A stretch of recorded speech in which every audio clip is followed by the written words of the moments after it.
Ek het 'n bietjie konsert gehou, nie so baie soos wat ek moes nie, so ek skuld die fans so klein bietjie meer konserte.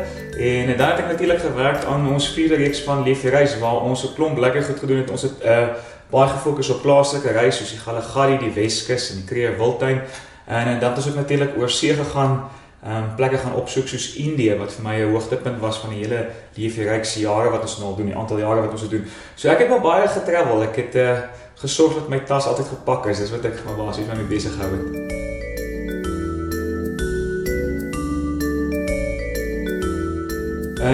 In die nuwe jaar 2017 het ons is nou weer goedgekeur. Ons het weer daar van ons weer gevra om nog 'n reis of 'n reeks te maak van Lief vir Reis. So dit gaan 'n groot deel van die nuwe jaar gaan dit okkupeer.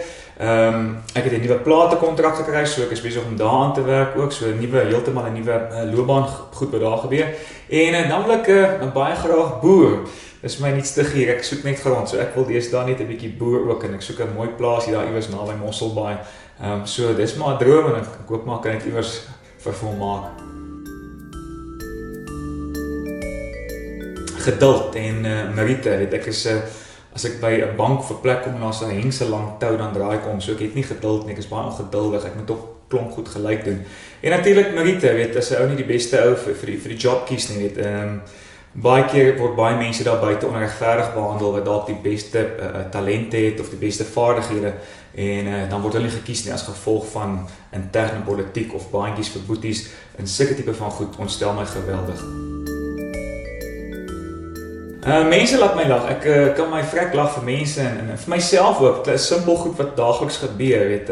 So ek put geweldig genot uit mense uit in die alledaagse goed wat verkeerd kan gaan. En vir alles mense nou beweeg en baie ry hier na die platteland toe in Namakoland.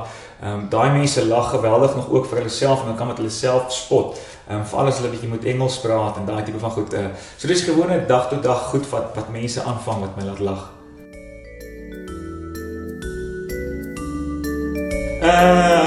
Ek het 2 linkerhande, so ek is baie sleg om goed reg te maak. So is altyd my grootste vrees as ek by die huis kom en iets het gebreek van 'n geyser tot 'n waterpyp wat lek ensovoorts. Ek is in die boubedryf so eintlik veronderstel om hierdie goed te kan doen, maar ek het regtig maar 2 linkerhande, so ek is sleg om enige. As hy by jou huis breek, moenie vir my bel nie.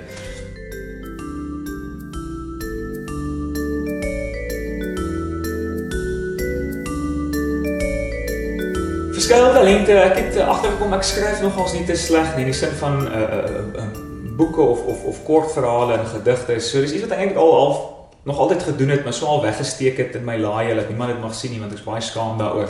So ek skryf nogals baie mooi en is dalk iets wat ek dalk later sal aandink om miskien dalk 'n bietjie van 'n reisverhaal te skryf en kort stories te skryf daaroor want ek het ongelooflike stories bymekaar gemaak oor die jare en daar's 'n sekere manier om dit oor te dra.